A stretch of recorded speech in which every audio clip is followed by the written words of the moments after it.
Dan setelah kejadian tersebut, Jessica hadir melihat sang ketua mengatakan kepada Qin bahwa, agar Qin mau membimbing mereka, dan menyelamatkan suku mereka juga.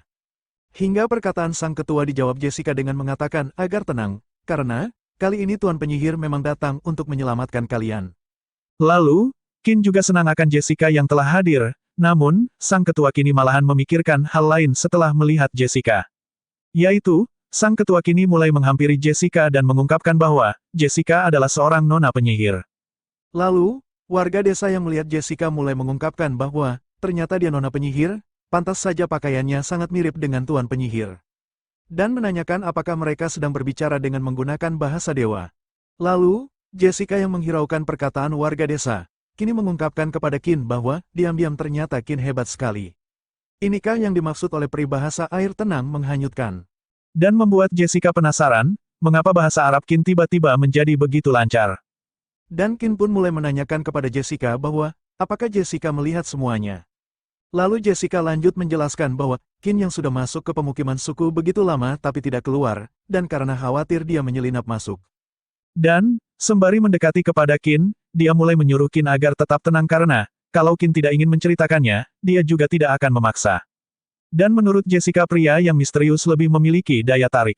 Namun, perkataan Jessica memicu sebuah keringat yang bercucuran sembari dibarengi sebuah tawa kecil.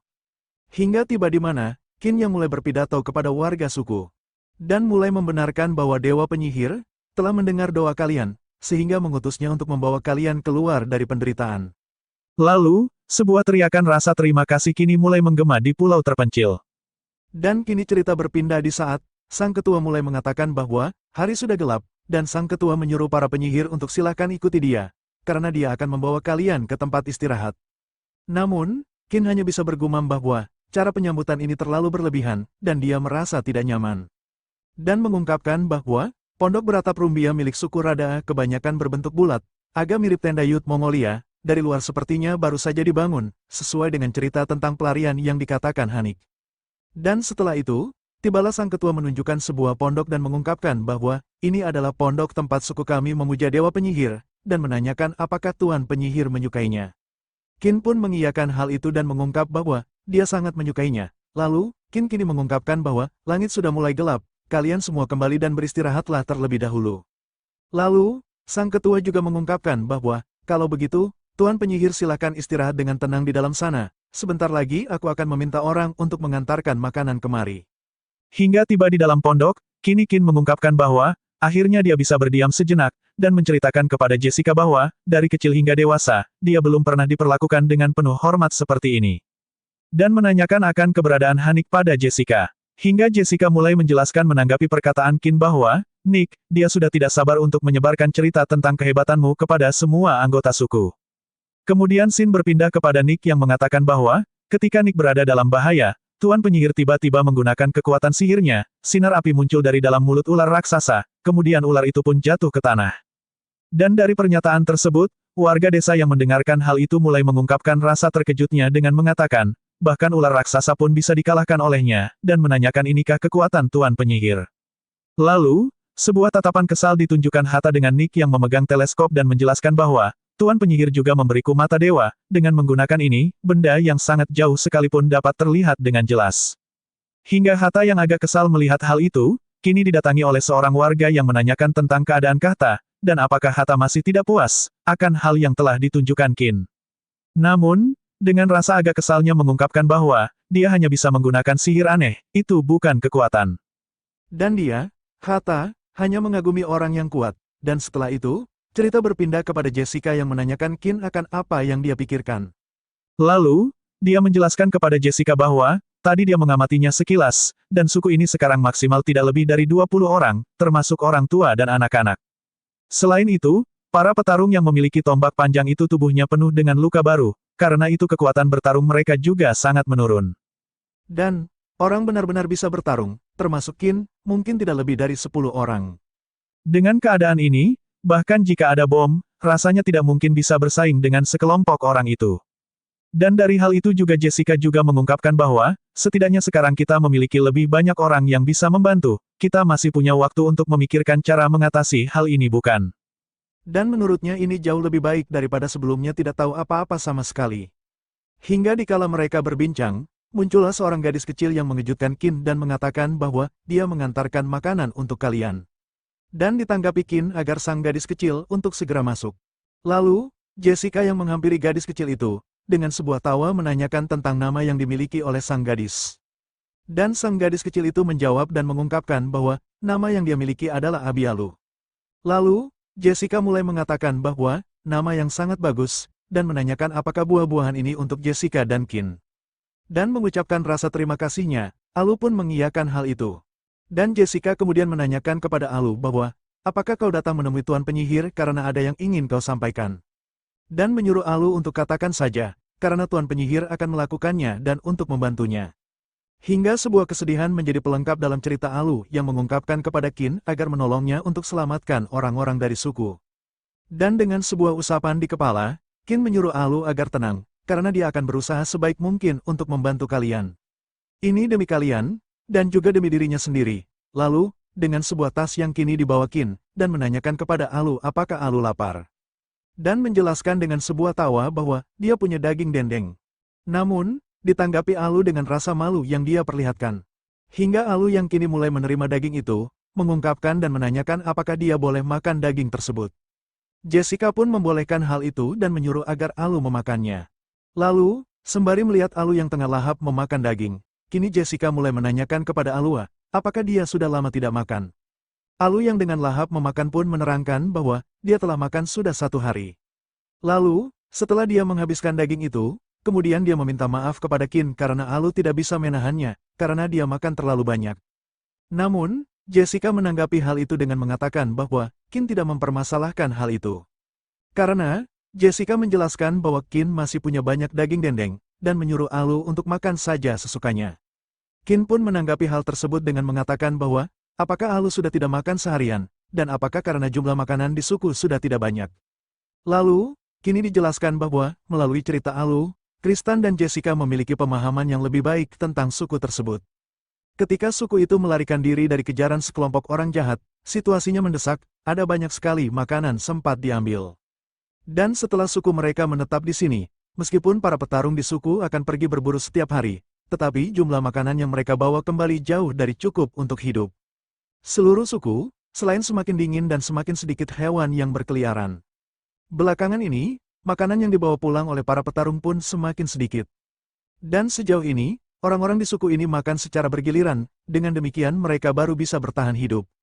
Dan setelah mendengarkan menjelaskan itu, nampak Qin yang telah menyadari hal itu mulai mengungkapkan pendapatannya kepada Jessica bahwa, sepertinya kondisi di suku rada parah daripada yang kita bayangkan. Hingga sang ketua telah masuk mengejutkan Alu kala itu, dia mengatakan kepada Qin bahwa dia membawakan makanan dan tempat tidur. Dan menanyakan tentang Alu yang berada di sana dan menyuruh Alu agar cepat keluar, dan jangan mengganggu para penyihir sedang beristirahat. Sembari mendekatkan diri kepada Alu, Qin mengatakan kepada kepala suku bahwa dia tidak mempermasalahkan dan menegaskan bahwa dia suka anak ini, dan biarkan dia di sini sebentar. Namun, dalam hati Qin mengungkapkan bahwa sepertinya anak ini masuk ke sini secara diam-diam. Hingga sang ketua yang tengah memberikan sebuah makanan, kini mengungkapkan bahwa ini adalah buah-buahan yang kami petik hari ini, dan juga daging kelinci yang baru kami potong, silahkan dinikmati. Namun, dalam hati Qin mengungkapkan bahwa ini jauh lebih banyak daripada makanan yang tadi dibawa oleh Alu.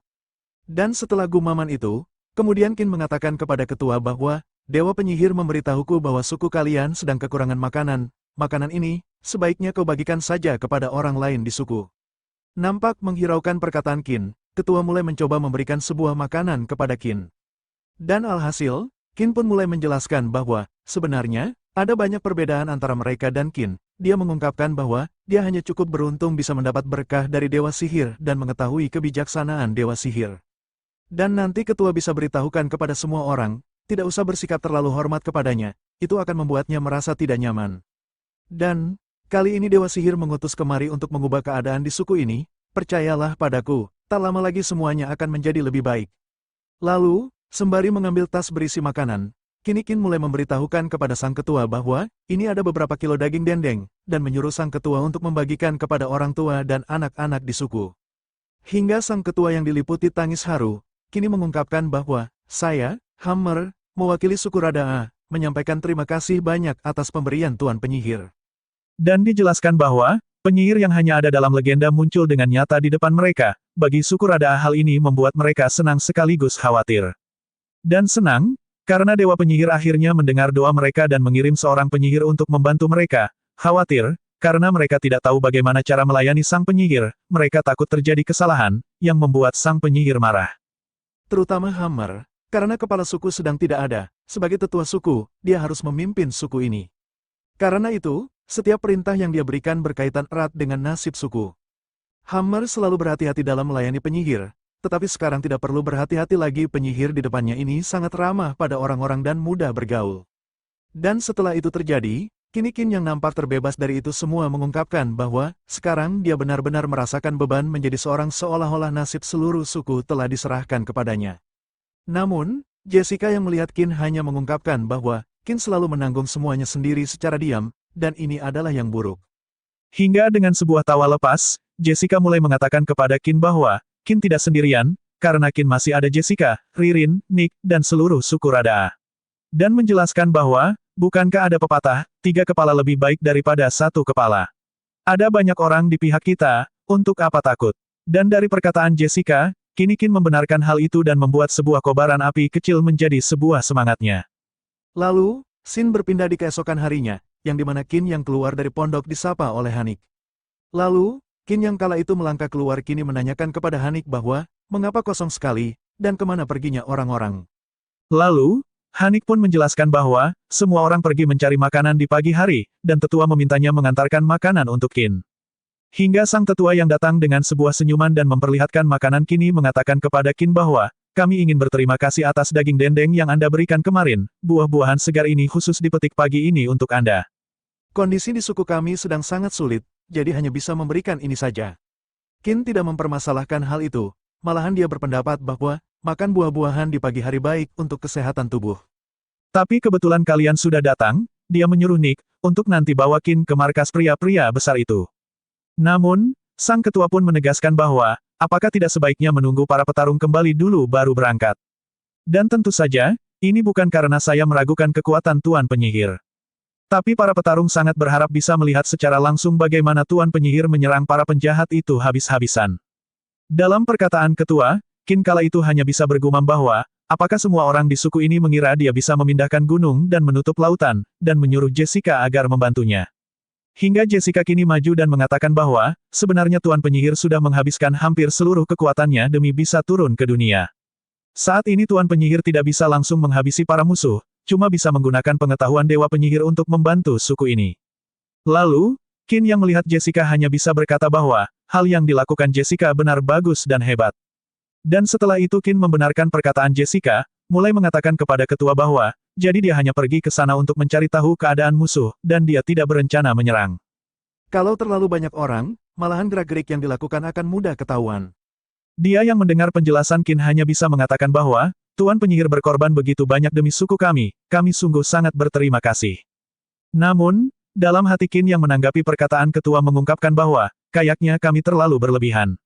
Hingga kini dijelaskan bahwa, dari Nick, Kristan tahu bahwa lokasi kamp kelompok itu letaknya berjarak 1 hari dari lokasi suku Rada saat ini. Kristan memutuskan untuk segera pergi sehingga dia bisa sampai di sana sesegera mungkin. Sedangkan Jessica tetap tinggal dan membantu mengelola suku. Dan setelah melalui perjalanan hampir sepanjang hari, perlahan-lahan mereka menjauh dari suku dan memasuki area yang menurut Nick sering dilalui oleh kelompok itu.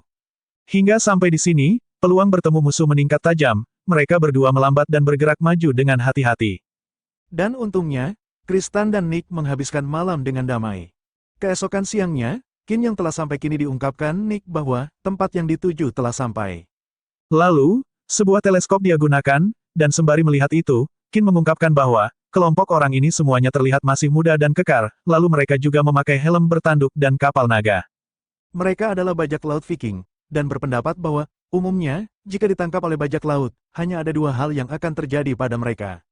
Entah mereka dibunuh di tempat, atau mereka dijual sebagai budak. Aku rasa kemungkinan untuk bernegosiasi dengan mereka sangat tipis.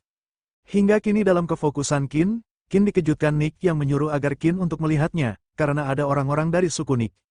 Lalu, dengan sebuah teleskop yang dia gunakan, Nick juga menjelaskan bahwa di sana ada kepala suku. Dan menegaskan bahwa, dulu tidak ada mata dewa, kami juga tidak berani terlalu dekat, jadi tidak bisa mencari tahu situasi kamu musuh, kali ini bisa memastikan semua masih aman. Lalu, Qin yang melihatnya kini mengungkapkan bahwa, para bajak laut hanya menugaskan penjaga di pintu masuk dan keluar, lalu di 4 sudut kamp, penjagaannya tidak ketat, mungkin mereka merasa tidak ada apapun di pulau ini yang dapat mengancam mereka, jadi mereka sangat santai, dan kalau mau menyelamatkan orang sih bukannya tidak bisa, tapi perlu direncanakan dengan hati-hati, berusaha meminimalkan resiko. Hingga, tiba di mana Geblek memberitahu Qin bahwa, ada seseorang yang akan datang. Dan dari hal tersebut dengan cepat Qin mulai menyuruh Hanika untuk segera pergi bersembunyi dari sini. Dan setelah dia bersembunyi, orang Viking itu bergerombolan datang dan berkata bahwa, mereka mengeluh akan sesuatu yang harus dicari. Karena yang ditemukan juga cuma akar rumput busuk itu saja. Dan lebih baik memenggal beberapa orang supaya puas. Hingga dijelaskan bahwa, bahasa yang digunakan oleh bajak di sini adalah bahasa Norwegia, tetapi memiliki ensiklopedia bahasa di dunia, sehingga ini tidak menjadi masalah. Lalu, seorang pria berjenggot dengan rasa ketakutannya mengatakan bahwa, hanya saja sudah begitu lama dan kita tidak menemukan apapun. Lalu, setelah mendengarkan hal itu sang ketua pun berkata bahwasanya, tidak ada kata-kata bagus yang keluar dari mulutmu, dan untuk semuanya, istirahat sebentar dulu di depan sana. Hingga mereka kini telah beristirahat di suatu tempat. Lalu, perbincangan diawali dengan pria yang bersandar di pohon yang kini mulai mengatakan bahwa, datangnya kabar menyebar dengan cepat. Dan menanyakan apakah kalian beruntung bisa mendengar langsung. Mau dengar gak? Dan pria berjenggot pun menanyakan bahwa, dia dengar beberapa waktu lalu kau bertemu dengan Jormungandr dan tidak jadi masuk ke neraka. Dan menyuruh Ladrov untuk menceritakannya, hingga Ladrov, kini mulai menceritakan dengan mengatakan bahwa, jadi waktu saat Mior si gigi busuk tidak pulang, dan, pada akhirnya, 2 penduduk pribumi menarik perhatian Jormungandr, dan kami mengambil kesempatan untuk melarikan diri. Namun di tengah perjalanan, Jormungandr kembali menyerang lagi, tetapi mulutnya terluka saat itu, sehingga kecepatannya melambat. Kami berlima berhamburan dan melarikan diri, dan akhirnya aku, Larov, membebaskan diri dari Jormungandr dengan gagah berani. Dia tertawa dan menjelaskan bahwa, Mior sialan ternyata tidak seberuntung itu, pahanya ditembak dengan panah oleh orang-orang pribumi yang kotor. Karena keterbatasan dalam bergerak, belum sampai 100 meter melarikan diri saja dia sudah ditelan oleh Jormungandr. Dia tidak mati dengan gagah berani, jadi dia hanya bisa jatuh ke Nilheim setelah kematiannya, tidak bisa pergi ke Valhalla. Lalu, si gendut yang kini ketakutan mengungkapkan bahwa, semoga dirinya tidak bertemu dengan Jormungandr yang menyeramkan itu. Namun, si jenggot mulai mengatakan bahwa, dia sungguh pengecut, kalau terdengar oleh Bapa yang Agung, dan tetap tidak bisa ke Valhalla meskipun kau mati dengan gagah berani. Lalu, orang di sebelah berjenggot pun menambahi bahwa, Bapa yang Agung hanya membutuhkan orang-orang yang gagah berani. Dan juga berkata bahwa, tetapi jika dapat menemukan mata air keabadian, meskipun tidak bertarung sampai mati, juga tidak masalahkan. Dan menanyakan kepada Lavrov bahwa, apakah dia yakin peta kapten itu benar. Lalu, Lavrov pun mulai menjelaskan bahwa, sebelumnya dia juga seperti kalian, dia juga ragu apakah tempat yang ditemukan kapten salah. Tetapi setelah melihat aku yakin, peta kapten tidak salah. Dan tidak diragukan lagi, ini adalah pulau harta karun tempat mata air disembunyikan, hanya dengan begitulah tempat ini pantas untuk dijaga oleh Leviathan dan Jormungandr secara bersamaan. Namun, dilihat dari proses pencarian saat ini mungkin butuh waktu lama untuk menemukan mata air keabadian. Dan orang di sebelah berjenggot pun juga mulai mengungkapkan bahwa, kita tidak punya apapun selain waktu yang banyak. Dan sekarang Leviathan menjaga di laut dalam, kalau kita tidak menemukan mata air keabadian, kita tidak akan bisa berlayar keluar. Lalu dia juga menanyakan kepada Ladrov bahwa, menurutnya, apakah mata air keabadian itu tersembunyi dalam kabut kematian. Ladrov pun menegaskan bahwa, mungkin saja, pokoknya, kita jelajahi dulu setengah pulau ini. Bisa jadi mata air keabadian hanya disembunyikan oleh orang-orang pribumi itu. Namun, dalam hati Ladrov dia berkata lain, dia mengungkapkan bahwa, kabut kematian atau apapun itu, dia tidak mau pergi ke sana. Kalaupun nantinya menemukan mata air keabadian, aku harus tetap hidup supaya bisa meminumnya. Hingga orang gendut di samping Ladrov kini mulai mengungkapkan dengan kesalnya bahwa, cepat atau lambat dia akan menemukan orang-orang pribumi yang bersembunyi. Namun, Ladrov kini mengungkapkan bahwa, agar tetap tenang, karena ada Jormungandr dan Leviathan, dan mereka juga tidak dapat melarikan diri dari pulau ini. Kalau dicari pelan-pelan, kita pasti bisa menemukan mereka semua. Lalu, sembari beranjak berdiri Ladrov pun mulai menyudahi perbincangan dan mengatakan bahwa, tidak ada guna banyak bicara. Dan menyuruh untuk lekas berdiri semuanya, dan lanjutkan pencarian. Hingga dalam perjalanan, kini sang gendut mulai menegaskan bahwa, menurut kalian, kalau sudah minum dari mata air keabadian, apakah kita tidak akan merasa lelah saat mencari sesuatu? Namun, Sang temanya mengatakan bahwa di gendut memang bodoh, kalau sudah minum dari mata air keabadian, dan menanyakan apa lagi yang mau si gendut cari. Lalu, cerita berfokus kepada Qin yang bersembunyi. Dia yang bersembunyi mulai bergumam bahwa, 5 orang ini suaranya keras, dan bicaranya juga blak-blakan. Tapi apa yang mereka katakan tentang mata air keabadian, Bapak yang Agung, Jormungandr, dan sebagainya. Dan, kalau menggabungkan semua kejadian aneh di pulau terpencil ini, memang ada rasa menyeramkan yang begitu nyata. Jika ini semua nyata, tapi yang menarik perhatiannya adalah, peta milik Kapten tidak salah. Dan, menurut arti kalimat ini, bajak laut Viking tidak datang ke sini secara kebetulan seperti kami, tetapi tiba dengan mengikuti rute yang sudah direncanakan.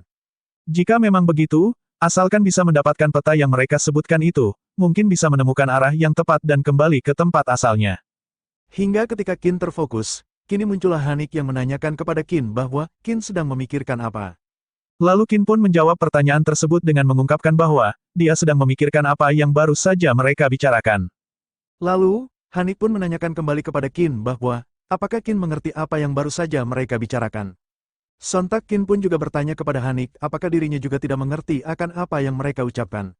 Namun, dalam hati Qin juga mulai menegaskan bahwa, dia bisa memahami kata-kata mereka karena ensiklopedia bahasa di dunia. Dan setelah mengingat hal itu, kini Qin mengungkapkan bahwa, Dewa Penyihir memberi kebijaksanaan, sehingga dia bisa menguasai bahasa apapun dalam waktu singkat. Dan dari perkataan Qin, kini Hanik juga mengerti dan mengungkapkan bahwa, pantas saja Tuan Penyihir bisa mempelajari bahasa kami dengan begitu cepat. Dan setelah hal itu juga Qin mulai bergumam bahwa, dia membenarkan hal itu dan menjelaskan bahwa, sistem dan Dewa Penyihir memang tidak beda jauh. Hingga waktu berlalu, kini Qin mulai menyudahi perbincangan dan menyuruh Hanik untuk kita tidak boleh terlalu lama berada di sini, kita sudah mencapai tujuan sebelumnya untuk mencari tahu keadaan, jadi kita pulang dulu. Dan dia juga bergumam bahwa, tentang bajak laut Viking, dia berniat untuk membicarakan baik-baik dengan Jessica. Scene, kini berpindah di sore hari, yang dimana, orang-orang dari suku Viking, mulai mengejar sekelompok orang dari suku Rada. Lalu, kini berfokus kepada Hatta yang kala itu tengah kesal. Karena, dia berniat untuk berburu tapi malah bertemu dengan suku Viking. Dan, tak luput kekesalan juga dialami oleh orang yang berada di belakang Hatta. Dia juga menanyakan kepada Hatta bahwa, bagaimana kalau mereka berhasil mengejarnya. Namun, di saat mereka berlari, kini Hatta menyuruh Ragnar agar cepat untuk menurunkan Arubi, karena, menurut Hatta itu adalah sebuah cara yang bisa dilakukan, dan beranggapan jika para Viking itu berhasil mengejar, maka tamatlah riwayat mereka. Sontak perkataan Hatta barusan memicu keterkejutan Ragnar. Lalu, dengan suara nan lantang dia menyuruh Ragnar agar jangan melupakan sebuah tugas yang diberikan. Dia juga menerangkan bahwa, tugas yang diberikan oleh suku adalah untuk melindungi suku. Dan mengungkapkan bahwa, jika mereka juga ditangkap, nantinya siapa lagi yang akan berburu. Hingga dalam perbincangan tersebut, seorang dari suku Viking mulai meneriakkan untuk segera menangkap mereka, karena dia beranggapan bahwa, mereka sudah tidak bisa bertahan. Dan, menurut mereka jika berhasil menangkap Ragnar dan Hatta, Kapten akan memberikan hadiah besar. Dan, kini cerita berpindah kepada ekspresi ketakutan Arubi yang mengatakan bahwa, dia belum mau tumbang, jadi jangan tinggalkan dirinya. Lalu, dalam berhentinya mereka, suatu kejadian tak terduga terjadi, di mana Arubi kala itu mulai didorong oleh Hatta dengan paksa. Hatta juga menegaskan kepada Arubi bahwa, sebagai petarung suku, Arubi mana boleh takut untuk tumbang. Dan setelah kejadian itu, Ragnar yang tak rela akan Arubi yang ditinggal pun, mulai dipaksa Hatta untuk segera pergi meninggalkannya. Hingga, saat Ragnar yang mulai terpaksa pergi kini bergumam bahwa, semuanya demi suku kita. Dan, membenarkan perkataan Hatta, bahwa, petarung di suku yang bisa pergi berburu hanya tersisa mereka. Dan, jika Hatta dan dirinya ditangkap lagi, anggota suku akan tumbang karena kelaparan. Lalu, tak berselang waktu berlalu, kini muncullah Nick dengan tiba-tiba, dan mengatakan kepada Hatta agar Hatta untuk segera maju menyerang. Dan, Nick pun langsung melindungi Arubi dan mengatakan bahwa, untuk jangan harap bisa melukai anggota suku kami. Namun, di sisi lain, anggota dari Viking mulai merasakan sebuah kesakitan, karena, sebuah anak panah kini menghujam dirinya, dan menanyakan tentang orang yang menyerangnya. Dan setelah Hatta melihat Nick akan melakukan penyerangan, tibalah Hatta dan Ragnar mulai ikut membantu, dan menegaskan kepada Nick bahwa, kalau ingin menyerang mereka, jangan sampai mereka meniup terompet. Hingga, pertarungan Nick melawan para Viking telah diperlihatkan. Dan, dari hal tersebut, Hata yang mulai menghampiri kini mengungkapkan bahwa, tombak dengan ujung batu akan gampang hancur jika dihadapkan dengan perisai mereka, jadi hanya boleh digunakan untuk serangan yang fatal. Lalu, orang dari Viking yang melihat, dan merendahkan Hata yang mendekati untuk menyerang. Mengungkapkan bahwa, bisa-bisanya dia menyerang cuma dengan sebuah tongkat kayu. Namun, hal lain tak terduga, yang dimana Hata dengan tombak kayunya berhasil menyerang Viking tersebut, dengan terlemparnya Viking tersebut ke belakang. Hingga pertarungan yang tiada habisnya kini mulai menjadi pelengkap kisah tersebut. Dan, saat dimana Hata yang mulai terdesak, kini memanggil Ragnar untuk segera membantunya melawan para Viking. Lalu, di saat mereka bertiga terkepung, sebuah perbincangan dimulai dengan Nick yang mengatakan bahwa, untuk Hata, jangan gunakan seluruh kekuatan yang dia miliki. Sontak, perkataan barusan menimbulkan keterkejutan Hata. Hingga, Nick mulai menyuruh Hata untuk melihat di suatu tempat.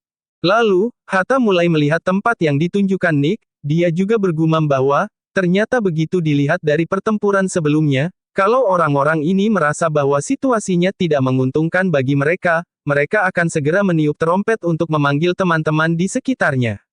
Dan beranggapan bahwa, Nick ingin kami berpura-pura bisa dikalahkan, dan mengulur waktu untuk menyelamatkan Aruba. Lalu, sebuah penyerangan yang dilakukan Viking mulai membabi buta, para Viking mulai menyangka bahwa, mereka telah kelelahan akan pertarungan yang dialami. Dan, di saat pertarungan itu terjadi, kini diperlihatkan Arubi yang tengah menangis saat dirangkul Qin. Hingga, Qin mulai menyandarkan Arubi dan berkata bahwa, untuk Arubi agar menahan diri, dan mengungkapkan bahwa, Qin dan dirinya sudah berhasil kabur. Lalu, Arubi pun meminta maaf, dan menanggapi perkataan Qin bahwa, dia benar-benar sangat ketakutan. Lalu, Qin yang melihat hal tersebut, mulai bergumam bahwa, tapi kalau dipikir-pikir, inilah respon normal orang biasa terhadap kematian, orang yang pantang menyerah seperti Nick yang bahkan mengalahkan kematian, adalah pejuang yang pemberani. Dia kemudian mulai menyuruh Arubi untuk tenang karena dia sudah aman. Dan, Arubi pun mengucapkan rasa terima kasih kepada Qin, karena sudah menyelamatkan nyawanya. Lalu, sembari menyuruh Geblek yang kala itu terbang di atas untuk memberitahu Nick. Qin mulai mengungkapkan bahwa, ini benar-benar sebuah kebetulan, karena dia bisa bertemu dengan Hata dan yang lainnya, kami sama sekali tidak punya rencana selanjutnya, jadi terpaksa menolong mereka terlebih dulu, dan sekarang menurut Qin sudah saatnya meminta Nick dan yang lain untuk cepat kabur. Hingga pesan yang Qin kirimkan telah diterima Nick, dia kemudian mulai menyuruh Hata dan Ragnar, untuk bisa menyerang mereka, karena dia mengatakan kepada Hata bahwa, Aruba sudah aman. Dan di saat Nick berkata seperti itu, muncullah Viking yang kini menyerang Nick dengan cepat. Tak lupa dia juga menyuruh Nick untuk menyerah. Namun, dikala Viking itu menerjang, Nick dengan cepat dan kuatnya menyerang Viking itu. Hingga di saat Nick mulai melakukan penyerangan, Hata juga ikut melakukan penyerangan terhadap para Viking tersebut. Hata yang kala itu menyerang, mulai mengungkapkan bahwa, hanya bisa bersembunyi di balik perisai seperti kura-kura, dan menyatakan bahwa, dia tidak mau buang-buang waktu lagi untuk kalian. Dan setelah itu, dia mulai dengan kuatnya menyerang dengan tombak yang dia miliki, tak lupa dia juga menegaskan kepada Viking tersebut, untuk mencoba mentangkis serangan yang dia lancarkan. Hingga saat dimana, sebuah serangan yang Hata lancarkan mulai memberikan dampak serius terhadap Viking yang menjadi lawannya. Dan, kejadian tersebut dilihat oleh orang yang terkena serangan anak panah, dia yang membawa sebuah terompet, kini mulai mengungkapkan dengan cemasnya, akan apa yang telah terjadi ketika semua orang di pihaknya berhasil ditumbangkan. Dia juga berinisiatif untuk segera meniup sebuah terompet yang dia bawa. Lalu, Ragnar yang kala itu berhadapan, mulai mengeluarkan sebuah tawa kemenangan dan menanyakan sekaligus mengungkapkan bahwa, akhirnya kalian ketakutan. Karena, Nick dan Hata adalah petarung terkuat di suku kami. Setelah itu, sebuah serangan kini telah dilancarkan mereka. Hingga, sore yang dingin, kini menjadi saksi sebuah kekalahan dari para Viking yang mengejar. Lalu, sebuah serangan kuat juga dilakukan Hata kala itu. Hingga, seseorang yang memegang terompet dapat dikalahkan dengan mudahnya oleh Hata. Lalu, setelah kejadian itu terjadi, kini Nick mulai mengungkapkan kepada Ragnar dan Hata bahwa, seperti pengalaman sebelumnya, kalau trompet sudah berbunyi, bajak laut yang lain akan berkumpul di sini dalam waktu 3 menit, dan menyuruh mereka agar segera untuk kabur. Langkah kabur pun dimulai, hingga saat pelarian mereka, Nick mengungkapkan bahwa, sebuah suara mulai terdengar di seluruh hutan ini, dan kelihatannya ada banyak bajak laut di daerah ini. Dan, setelah pelarian mereka, akhirnya Nick mulai bertemu dengan Qin, dan mengungkapkan kepada Qin bahwa, mereka sudah berhasil mengalahkan orang-orang, tapi pada akhirnya, para Viking itu juga meniupkan trompet, dan menanyakan akan apa yang harus dilakukan sekarang. Lalu, Qin mulai menanggapi pertanyaan Nick, dan mengungkapkan bahwa, jika bajak laut di sekitar berkumpul di sini dan berlarian sesuka hati, kemungkinan bertemu bajak laut akan sangat meningkat. Dan berinisiatif mencari sebuah tempat untuk bersembunyi. Dan menunggu hingga malam tiba. Lalu, diperlihatkan kembali, sebuah bala bantuan telah datang. Yang dimana, seorang dari Viking dengan lantang, dan tawa mengungkapkan bahwa, sepertinya dia adalah orang pertama yang tiba. Lalu, setelah itu, dia yang kini bertemu dengan kawannya, mulai menyapa sekaligus menanyakan apakah kalian berjalan menggunakan kaki dan tangan seperti anjing. Karena telah mendahului dirinya sampai di sana lebih cepat. Dan, setelah itu dia yang mulai mengecek kondisi sekitar mulai menanyakan bahwa, untuk siapa dari kalian yang bisa jelaskan padanya akan apa yang terjadi di sini. Karena mereka dibunuh oleh orang-orang pribumi. Dan kondisi tersebut menurutnya adalah sesuatu kekonyolan. Lalu, seseorang juga menanggapi hal itu dengan mengungkapkan bahwa, dengan kemampuan mereka yang hanya begitu saja, kalau tidak ini, bisa saja beberapa hari lagi mereka mati karena tersandung batu saat berjalan. Lalu, mereka yang mulai mengidentifikasi area itu, mulai menemukan sebuah jejak yang menurutnya adalah jejak dari pribumi. Dan dari hal itu, seseorang mencoba menyarankan dia untuk memberitahu kejadian itu kepada yang lain. Namun penolakan itu terjadi yang dimana salah satu rekannya mulai menyuruh untuk menutup jejak tersebut, karena menurutnya, semakin sedikit orang yang tahu, semakin baik. Menangkap satu orang pribumi hadiahnya 100 keping emas, dan menanyakan apakah dia mau berbagi dengan mereka. Lalu, Sin berpindah kepada Qin dan kawan-kawan, yang dimana, Qin kala itu mengungkapkan bahwa, kita sedang terburu-buru sekarang, jadi dia hanya bisa ikat seperti ini dulu agar tidak meninggalkan jejak. Lalu, Aruba yang menanggapi Qin, mulai menangis di gendongan Hatta, dan mengungkapkan rasa terima kasihnya kepada Qin. Hingga, Arubi yang menangis kini menimbulkan amarah Hatta yang mengungkapkan bahwa, Arubi mau menangis sampai kapan, dan menanyakan apakah Arubi mau mengundang orang-orang itu ke sini. Namun, ditanggapi Arubi dengan meminta maaf, karena, dia sudah menyusahkan mereka. Hingga, mereka kini mulai menyegerakan diri untuk bersembunyi dan mencari sebuah tempat untuk beristirahat sejenak. Lalu, dijelaskan bahwa, sebelum langit benar-benar gelap, Kristan dan yang lainnya menemukan goa tersembunyi, barulah hati mereka yang gelisah kemudian menjadi tenang. Dan, setelah malam tiba, bahkan dengan obor, bukan hal mudah untuk bisa menemukan Kristan dan yang lainnya di hutan besar ini. Selain itu, para bajak laut tidak berani bertindak sewenang-wenang ketika binatang buas muncul di malam hari. Hingga dalam sebuah gua, Nick yang kala itu mulai menanyakan kepada Hatta tentang bagaimana mereka bisa bertemu dengan orang-orang itu. Dan apakah mereka sudah menemukan pemukiman suku kita? Hatta pun tidak membenarkan hal itu. Lalu, Ragnar mulai mengungkapkan bahwa, kami benar-benar tidak dapat makanan di suku, jadi kami harus mencari lebih jauh, tetapi tiba-tiba bertemu musuh di jalan. Hingga dalam perbincangan panjang tersebut, sebuah suara kelaparan kini dapat didengar oleh Qin yang menyimak hal tersebut. Dan dari hal itu, Qin mulai mengungkapkan bahwa, dia mempunyai makanan dan menanyakan kepada mereka. Sontak perkataan Qin barusan ditanggapi dengan rasa terima kasih dari mereka, karena sebuah makanan yang Qin berikan. Dan, Arubi yang gembira kini mulai mengungkapkan bahwa, jadi ini makanan yang biasanya dimakan dewa. Dan menurut Arubi itu benar-benar enak. Dia juga menanyakan kepada Hatta bahwa, kalau Hatta tidak mau makan, maka makanan tersebut untuk dirinya saja. Namun, dengan sigap Ragnar mulai mencubit Arubi dikala pernyataan tersebut terlontar. Dan dia juga menegaskan bahwa, ini hadiah dari Tuan Penyihir. Jika kamu menolak, lalu Tuan Penyihir tidak senang dan meninggalkan suku kita, lantas bagaimana?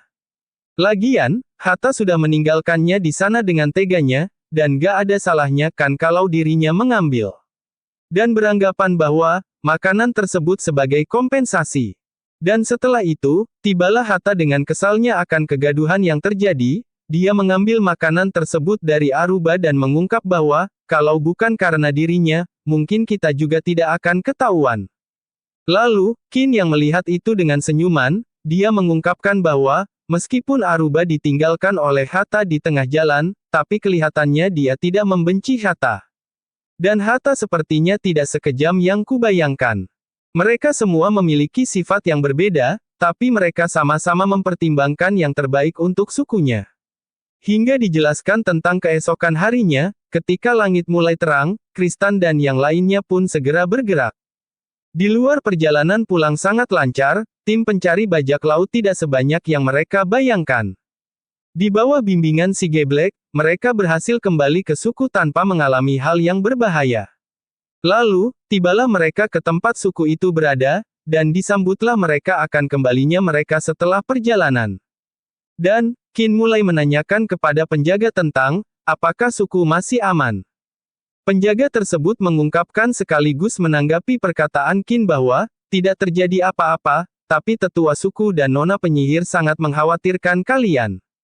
Qin pun bersyukur atas hal itu dan dia juga menerangkan bahwa, Aruba sedikit terluka, dan dia berinisiatif untuk serahkan kepada mereka untuk mengobatinya. Karena dia ingin mendiskusikan hal penting berdua dengan nona penyihir.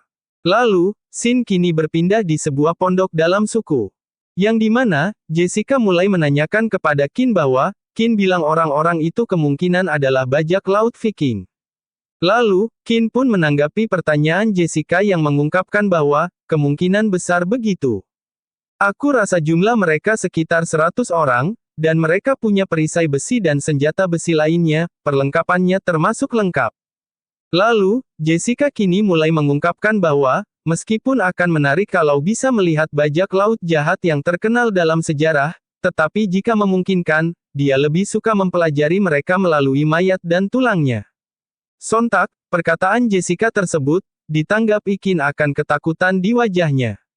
Lalu, Qin mulai menanyakan kepada Jessica, apakah Jessica pernah dengar soal Jormungandr. Jessica yang mendengar itu kini menjelaskan bahwa, itu adalah ular laut besar yang bisa melilit mengelilingi dunia dalam mitologi Nordik. Dan menanyakan kepada Qin bahwa, untuk apa menanyakan ini. Lalu, Qin mulai bergumam bahwa, kalau begitu, Jormungandr yang mereka maksud, pasti adalah Titan Piton. Dan, dia juga mulai mengatakan kepada Jessica bahwa, sebenarnya dia mendengar percakapan lain dari para bajak laut itu tentang Leviathan. Lalu, Jessica kembali menanggapi perkataan Qin dengan menjelaskan bahwa, Leviathan memang monster laut jahat dalam mitologi yang mirip dengan ikan paus. Dan, dia juga menduga bahwa, jangan-jangan, masih ada binatang laut raksasa yang mirip dengan Leviathan di perairan sekitar pulau terpencil ini. Lalu, dia menyuruh Qin untuk jangan khawatir, meskipun ada makhluk laut yang bentuknya mirip dengan Leviathan, karena ia tidak akan muncul di area lepas pantai di sekitar pulau terpencil. Lalu, Qin membenarkan hal tersebut, dengan ekspresi wajah yang dia tunjukkan. Tak lupa dia juga bergumam bahwa, sepertinya tanpa persiapan yang matang, kami tidak bisa melaut begitu saja. Lalu, Jessica kini mulai menjelaskan kembali kepada Qin, di pulau terpencil ini bahkan ada makhluk prasejarah yang sudah punah, dan menanyakan menurut Qin, apakah mata air keabadian itu benar-benar ada. Lalu, Qin yang mendengar itu juga mengungkapkan bahwa, bahkan jika ada, bagaimana caramu menyembunyikan mata air? Para bajak laut itu curiga bahwa suku Radaa telah menyembunyikan mata air keabadian. Dan, hal semacam ini pasti tidak mungkin, tapi belum tentu juga, kalau memikirkan segala macam hal aneh di pulau ini. Lalu, Jessica juga menjelaskan bahwa, soal legenda mata air keabadian, deskripsinya bervariasi dari satu tempat ke tempat lain di dunia. Dalam mitologi Viking kuno, mata air keabadian ada di pulau terpencil yang tidak diketahui, dan pertama kali ditemukan secara tidak sengaja oleh seorang penjelajah laut. Setelah meminum mata air keabadian, penjelajah itu mendapatkan tubuh yang abadi, tetapi karena keserakahannya, penjelajah ingin menguasai mata air keabadian, jadi dia pergi ke ujung lautan dan menemukan cawan suci yang dapat menampung segalanya. Kemudian dia menyembunyikan mata air keabadian dalam cawan suci itu. Akhirnya, penjelajah ini mengalami kecelakaan, orang-orang menemukan barang peninggalannya, di antaranya ada buku catatan tentang mata air keabadian, setelah itulah orang-orang mengetahui tentang mata air keabadian ini. Kalau tidak, coba kau tanya kepada tetua suku dan yang lainnya. Mungkin mereka benar-benar menyembunyikannya, jika kau yang tanya, mereka pasti akan mengatakan yang sebenarnya. Qin pun menanggapinya, kalau cuma sebuah cawan sih memang lebih gampang disembunyikan. Dan menurut Qin, sebuah kata yang terlontar dari Jessica itu sungguh meyakinkan. Lalu, Qin juga menanyakan kepada Jessica bahwa, Jessica yang telah bersama mereka selama beberapa hari, dan menanyakan tentang bagaimana situasi di suku. Dia menjelaskan dengan kepusingan yang melanda bahwa, situasinya sangat buruk.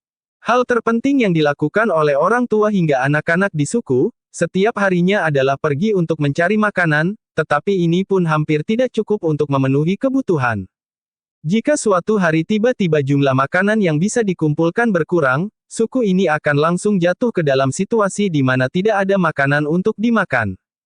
Tanpa makanan, mereka akan kehilangan tenaga. Dalam lingkaran setan seperti itu, semua orang akan mati kelaparan pada akhirnya. Lalu, Qin mulai bergumam menanggapi Jessica bahwa, masalahnya adalah produktivitas yang masih belum mencukupi. Tetapi, prioritas utama saat ini adalah menemukan cara untuk menyelesaikan krisis bahan makanan. Dan kini dia menanyakan kepada Jessica, bagaimana kalau kita pinjam sedikit makanan? Lalu, Jessica mempertanyakan hal tersebut. Dan ditanggapi dengan Qin yang mengungkapkan bahwa, pinjam tapi tidak usah dikembalikan.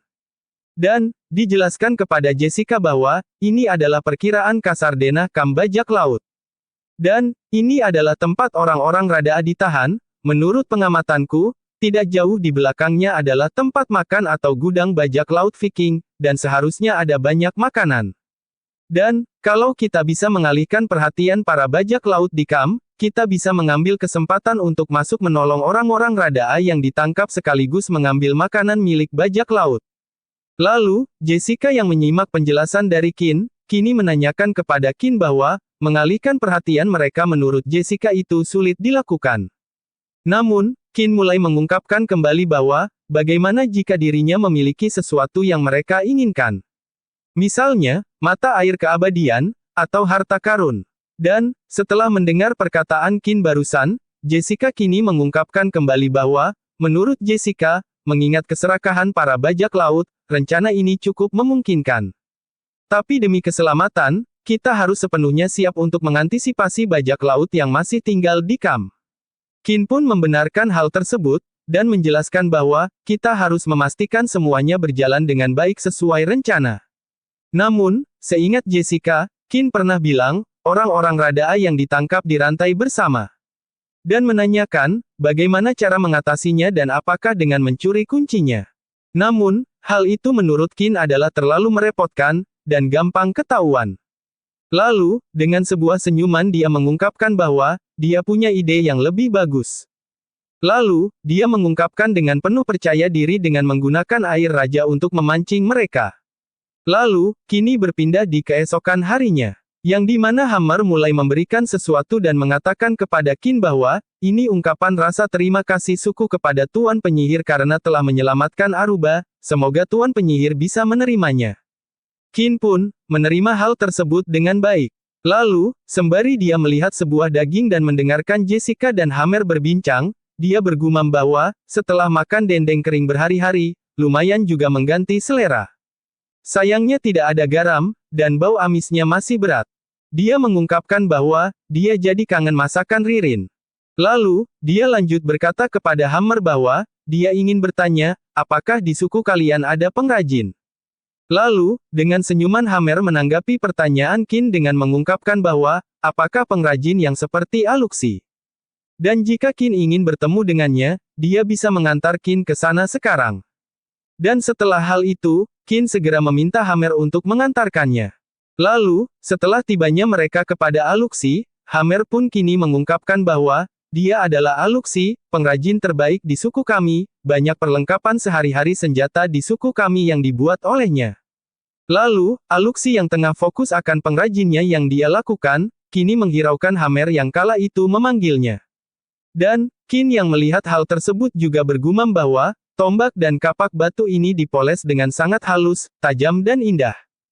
Jauh lebih baik daripada yang dia punya. Lalu, Hammer yang kala itu memanggil Aluxi tanpa menerima jawaban pun meminta maaf kepada Qin, dan menjelaskan bahwa, jika Aluxi sedang berkonsentrasi, dia akan merasa tidak ada siapapun di sekitarnya.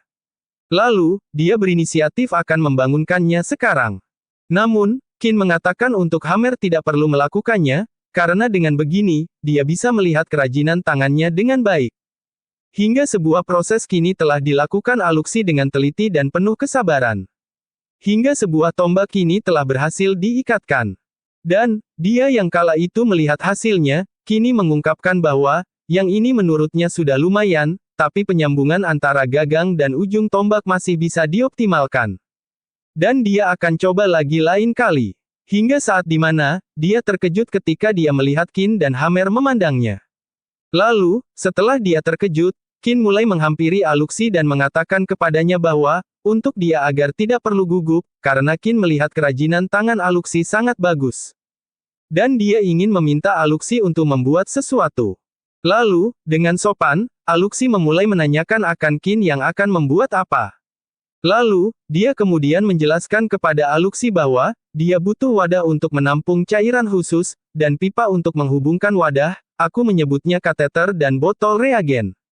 Dan, menanyakan kepada Aluxi akankah dia bisa membuatnya. Lalu, dengan semangat dia mengungkapkan kepada Qin untuk menyerahkan hal tersebut kepadanya, karena dia yakin pasti akan membuat peralatan gerabah yang paling sempurna. Lalu, Qin yang melihat itu hanya terkejut dan mengungkapkan untuk Aluxi agar tidak perlu terlalu berlebihan, dan asalkan tidak bocor saja. Namun, dalam hati Qin mengungkapkan bahwa, untuk membuat air raja atau aqua regia, diperlukan botol reagen dan kateter. Dan, tadinya dia berencana membuatnya sendiri, tapi sekarang dengan pengrajin hebat seperti ini, bisa mengurangi masalah yang merepotkan. Lalu, kini dia menanyakan kepada Hammer tentang apakah ada tulang dari sisa makanan di suku. Namun, ketika Hammer mendengarkan kata tulang, dia bersalah paham dan mengungkapkan dengan tawa bahwa, mungkinkah Tuan Penyihir ingin menggunakan tengkorak musuh untuk menunjukkan mantra sihir. Namun Qin menolak hal tersebut, dan mengungkapkan bahwa, yang dia cari bukanlah tengkorak manusia. Dan tak disangka Hammer kini menanyakan kembali kepada Qin bahwa, jadi Tuan Penyihir ingin menggunakan tulang binatang untuk memanggil roh bumi. Namun, ditanggapi Qin dengan bergumam bahwa, imajinasi Hammer ini sungguh tidak biasa. Namun, di saat Qin berpikiran seperti itu, kini Jessica mengungkapkan bahwa, Tuan Penyihir ingin menggunakan tulang-tulang itu untuk membuat peralatan sihir yang berguna. Lalu, Qin pun membenarkan hal tersebut dan menjelaskan bahwa, peralatan yang akan digunakan oleh semua orang di suku. Dan setelah mendengarkan pernyataan itu, Hammer mulai menjelaskan bahwa, binatang adalah penjelmaan roh bumi dan bentuk pengasuhan roh bumi terhadap kami, jadi tulang sisa makanan suku, seluruhnya kami tumpuk bersama untuk menunjukkan rasa terima kasih kami kepada roh bumi. Dan menyuruh Qin untuk mengikuti dirinya. Hingga, kini telah tiba Hammer yang menunjukkan tempat tulang itu berada dan menjelaskan bahwa, ini adalah tulang dari sisa makanan suku kami.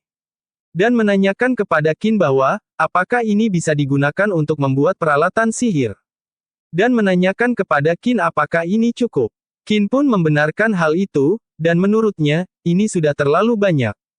Lalu, dijelaskanlah oleh Qin bahwa, selanjutnya, dia akan mempraktekkan ilmu sihir di sini bersama Nona Penyihir, dan menyuruh Hammer untuk silakan istirahat dulu. Lalu, dia kini beranjak pergi dengan mengungkapkan bahwa, kalau begitu dia tidak akan mengganggu Tuan Penyihir. Dan setelah kepergian Hammer, kini Jessica mulai menanyakan kepada Qin, akan mau apa Qin menggunakan tulang-tulang ini. Hingga Qin mulai menjelaskan bahwa, campur tepung tulang dengan bubuk karbon dan silikon dioksida, isolasi udara dari pemanasan, kemudian gas yang terbentuk dialirkan melewati air dingin untuk mendapatkan fosfor putih. Lalu, Jessica mulai menanyakan kepada Qin tentang fosfor putih, dan menurutnya apakah Qin ingin membuat korek api. Qin pun membenarkan hal tersebut, dan menerangkan bahwa, hanya saja tidak ada silikon dioksida di sini, kita hanya bisa memberi tahu Ririn untuk membantu menyiapkan sedikit pasir silika agar bisa dibawa kemari. Dan setelah itu, Qin mulai meminta bantuan akan Geblack. Yang dimana, Qin mulai memberikan sebuah surat kepada Geblack. Hingga sebuah misi kini Geblack terima. Dan setelah surat itu telah diberikan, Qin mulai mengajak Jessica untuk manfaatkan waktu luang, untuk berkeliling di sekitar pemukiman suku. Dan melihat apakah Qin dan Jessica bisa membantu suku menemukan makanan. Lalu, Jessica pun menyetujui hal itu. Hingga tiba di mana, Qin yang menelusuri area suku mengungkapkan bahwa, sepertinya dia terlalu optimis, segala sesuatu yang dimakan di sekitar sudah habis dipetik oleh orang-orang suku, dan sebentar lagi, menurut Qin mereka terpaksa harus menggerogoti kulit kayu. Jessica pun membenarkan hal itu dan menjelaskan bahwa, jika bisa mencari makanan dengan mudah, suku Radaa tidak akan mengalami kesulitan seperti sekarang. Lalu, dalam perjalanan mereka, Qin dikejutkan dengan Aruba yang memanggilnya. Hingga Jessica dan Qin mulai menghampiri Aruba, dan menanyakan tentang Aruba mengapa dia di sini, dan menanyakan tentang luka yang dia miliki apakah sudah sembuh. Aruba pun menanggapi hal itu dan menjelaskan bahwa, dia keluar untuk mencari makanan. Dan, meskipun kakinya terluka, dia juga tidak boleh hanya berbaring lalu makan dan minum begitu saja. Dia beruntung menemukan lubang ular di sini. Dia sudah menyentuhnya, dan menurutnya lubang ini baru. Selama menunggu di sini, ular itu seharusnya akan kembali. Dan, mungkin juga ada kodok di lubang ular, meskipun rasanya tidak enak, tapi tetap bisa mengisi perut. Dan, ngomong-ngomong soal tidak enak, dia pernah menemukan makhluk licin di pantai sebelumnya. Tepat setelah Aruba menjelaskan itu, Qin memotong apa yang dibicarakan Aruba dan mulai menanyakan tentang daun yang Aruba itu temukan. Hingga Aruba kini menunjukkan kepada Qin dan mengungkapkan bahwa, menurutnya daunnya akan terlihat bagus ketika untuk membuat topi, jadi dia petik beberapa. Dan menanyakan kepada Qin apakah Tuan Penyihir juga mau topi. Dan, kalau begitu dia akan membuatnya untuk Tuan Penyihir lebih dulu. Namun, dikala Aruba menjelaskan itu Qin dengan senangnya melihat daun itu, dan Aruba yang menjelaskan kini dihiraukan oleh Qin. Hingga saat di mana, Qin menanyakan kepada Aruba tentang dia menemukan daun itu di mana. Aruba menjelaskan bahwa, daun yang dia temukan berada di sekitar sini. Namun, Qin dengan cepat mulai menyuruh Aruba untuk membawanya ke area tersebut. Hingga tiba di mana, mereka telah tiba di tempat itu, dengan Aruba mulai menunjukkan asal dari tumbuhan yang dia bawa. Dan di saat itu pula, sebuah sistem kini muncul yang menginformasikan bahwa, talas, tumbuhan tahunan. Berbatang lunak yang berasal dari familia Araceae. Tanaman ini sering dibudidayakan untuk tumbuh sepanjang tahun. Ini adalah sayuran dan tanaman pangan penting dengan nilai gizi dan pengobatan yang tinggi. Merupakan bahan makanan bernutrisi cocok untuk segala usia. Talas kaya akan pati, dan partikel pati sekecil 1/10, dari pati kentang, dan daya cernanya bisa mencapai lebih dari 98%, juga dapat digunakan untuk membuat cuka, pembuatan arak, pemisahan protein, dan ekstraksi alkaloid. Lalu, Qin yang kala itu telah menghampiri sumber talas tersebut, mengungkapkan rasa syukurnya karena ada banyak sekali yang tumbuh. Namun, Aruba yang kala itu tidak mengerti akan talas yang dibicarakan Qin, kini mulai menanyakan akan apa itu talas. Lalu, Jessica menerangkan bahwa, talas itu adalah sebuah makanan. Namun, perkataan itu ditanggapi Aruba dengan paniknya, dia berkata bahwa, untuk jangan memakannya. Lalu, tepat setelah Aruba mengatakan itu, Qin menghampiri dan menjelaskan bahwa, kalau tidak nanti gusi akan merah dan bengkak, mual dan muntah, lidah kering, dan menanyakan kepada Aruba bukankah begitu. Aruba pun membetulkan hal tersebut. Dan menanyakan kepada Qin apakah Qin pernah memakannya. Lalu, Qin mulai menjelaskan kepada Aruba bahwa, bukan begitu, talas memang mengandung racun tertentu sebelum dimasak, terutama daunnya. Tapi setelah dimasak, akan menjadi sangat lezat. Lalu, dengan pemikiran mendalam, dia masih penasaran akan talas yang bisa dimakan. Dan mulai bergumam bahwa, terakhir kali dia cuma tidak sengaja menggigit sedikit saja daunnya di mulut, dan lidahnya langsung panas sampai kesakitan sepanjang hari. Dan, dia menyudahi hal itu, dan akan percaya pada Tuan Penyihir. Lalu, dengan semangatnya Aruba kini mulai mengambil daun talas tersebut, dia kala itu menjelaskan bahwa, talas sebanyak ini, akhirnya semua orang di suku tidak perlu kelaparan lagi. Namun, hal itu dihentikan oleh Qin. Dia menerangkan kepada Aruba bahwa, hanya umbinya yang bisa dimakan. Namun, hal itu membuat patah semangat akan Aruba yang kini telah mengumpulkan daunnya tersebut. Lalu, tibalah Jessica dengan memperlihatkan daun talas dan menunjukkan umbinya, dan menjelaskan dengan senyuman bahwa, buah talas ada di dalam tanah, yang kita inginkan adalah bagian umbinya. Dan setelah itu terjadi, kini Aruba mulai mengerti dan mengungkap bahwa, itu adalah makanan ajaib. Setelah kejadian itu, kini dijelaskan bahwa, setelah itu, mereka bertiga mulai menggali talas. Karena mereka tidak membawa ransel, mereka bertiga hanya bisa membawa talas, talasnya dibawa kembali ke pemukiman suku dengan pakaian.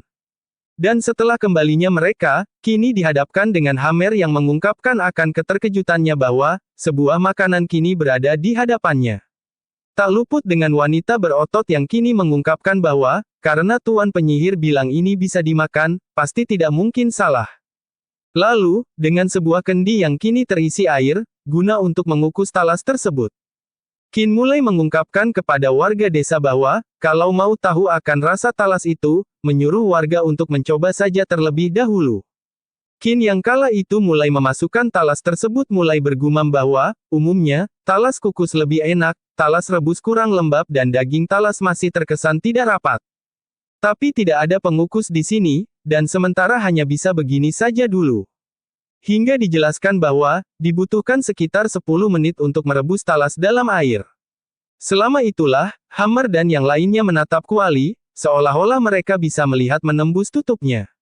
Hingga tiba penantian mereka membuahkan hasil, yang dimana sebuah makanan telah siap untuk dihidangkan. Lalu, Qin yang kala itu telah memeriksa makanan yang telah matang, mulai mengungkapkan bahwa, jangankan Aruba, bahkan dia pun ngiler, setelah sekian lama berada di pulau terpencil, aku sudah makan daging dan buah-buahan terus-menerus. Sudah lama aku tidak makan makanan yang mengandung pati seperti ini.